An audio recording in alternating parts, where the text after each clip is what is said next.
श्री शिव पुराण श्री शतरुद्र संहिता। पहला अध्याय। शिव के 5 अवतार।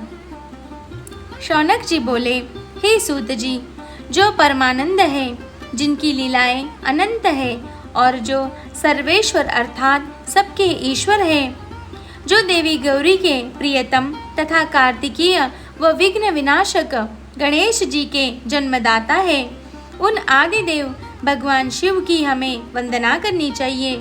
हे सूत जी, आप मुझे भगवान शिव के उन अवतारों के बारे में बताइए जिनमें सज्जनों का कल्याण शिव जी द्वारा किया गया है। सूत जी बोले, हे शौनक जी, यही बात पूर्व में सनत कुमार जी ने परम शिव भक्त नंदीश्वर से पूछी थी। तब नंदीश्वर ने भगवान शिव के चरणों का स्मरण करते हुए कहा, मुने, भगवान शिव तो सर्वव्यापक है और उनके असंख्य अवतार है। श्वेत लोहित नामक 19वें कल्प में शिव जी का सद्योजात नामक अवतार हुआ है। यही शिव जी का प्रथम अवतार कहा जाता है। उस कल्प में परम ब्रह्म का ध्यान करते हुए ब्रह्मा जी की शिखा से श्वेत लोहित कुमार उत्पन्न हुए। तब सद्योजात को शिव अवतार जानकर ब्रह्मा जी प्रसन्नता पूर्वक उनका बार बार चिंतन करने लगे। ब्रह्मा जी के चिंतन से परब्रह्म स्वरूपी 4 यशस्वी ज्ञान संपन्न कुमार उत्पन्न हुए। उनके नाम सुनंद, नंदन, विश्वनंदन और उपनंदन थे।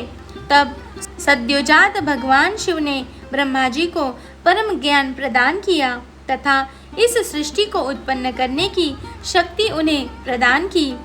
तत्पश्चात रक्त नामक 20वां कल्प आया। इसमें ब्रह्मा जी का शरीर रक्तवर्ण हो गया। इस प्रकार ध्यान करते हुए उनके मन में अचानक पुत्र प्राप्ति का विचार आया। उसी समय उन्हें एक पुत्र प्राप्त हुआ। उसने लाल रंग के कपड़े पहन रखे थे तथा उसके सभी आभूषण और आंखें भी लाल ही थी। तब उस पुत्र को भगवान शिव का दिया हुआ प्रसाद जानकर ब्रह्मा जी बहुत प्रसन्न हुए। उन्होंने भगवान शिव की स्तुति करनी आरंभ कर दी। उस लाल वस्त्रधारी के वीरज, विवाह, विशाख, विश्वभान नाम के 4 पुत्र हुए। तत्पश्चात वामदेव भगवान शिव ने ब्रह्मा जी को सृष्टि की रचना करने की आज्ञा प्रदान की। इसके बाद 21वां कल्प आया, जिसमें ब्रह्मा जी ने पीले वस्त्र धारण किए। पुत्र कामना का ध्यान करते हुए ब्रह्मा जी को एक महान तेजस्वी दीर्घ भुजाओं वाला पुत्र प्राप्त हुआ। उस पुत्र को ब्रह्मा जी ने अपनी बुद्धि से तत्पुरुष शिव समझा। तब उन्होंने गायत्री का जाप करना आरंभ किया। देवी गायत्री एवं शिव कृपा से उस पीत वस्त्रधारी दिव्य कुमार के अनेक पुत्र हुए। इसके पश्चात शिव नामक कल्प हुआ। इससे ब्रह्मा जी को हजारों वर्षों बाद एक दिव्य कुमार की प्राप्ति हुई। वह बालक काले रंग का था। उसने काले कपड़े, काली पगड़ी और सभी वस्तुएं काले रंग की ही धारण कर रखी थी। तब इस अघोर तथा घोर पराक्रमी कृष्ण एवं अद्भुत देवेश को देखकर ब्रह्मा जी ने प्रणाम किया। फिर ब्रह्मा जी उनकी स्तुति करने लगे। उस कृष्णवर्णी कुमार के कृष्ण, कृष्णशिख, कृष्णास्य और कृष्ण कंठधारी नामक 4 पुत्र उत्पन्न हुए। ये सभी तेजस्वी और शिव स्वरूप ही थे। इन्होंने ही ब्रह्मा जी द्वारा रची जा रही सृष्टि का विस्तार करने के लिए घोर नामक योग का प्रचार किया। तत्पश्चात परम अद्भुत विश्व रूप नामक कल्प हुआ, जिसमें ब्रह्मा जी पुत्र की कामना से ध्यानमग्न थे।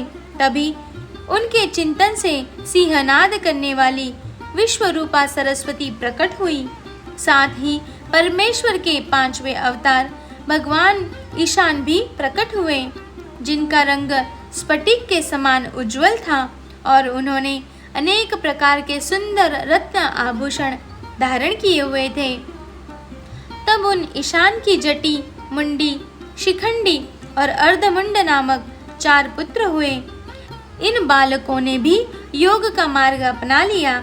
इस प्रकार मैंने जगत की हित कामना से भगवान शिव के सद्योजात नामक अवतार एवं शिवजी के ईशान पुरुष, घोर, वामदेव और ब्रह्म नामक 5 मूर्तियों के बारे में बताया। जो मनुष्य श्रद्धा भाव से भगवान शिव के इस अवतार को सुनता या पढ़ता है, वह इस संसार में सुख को भोग कर परम गति को प्राप्त होता है।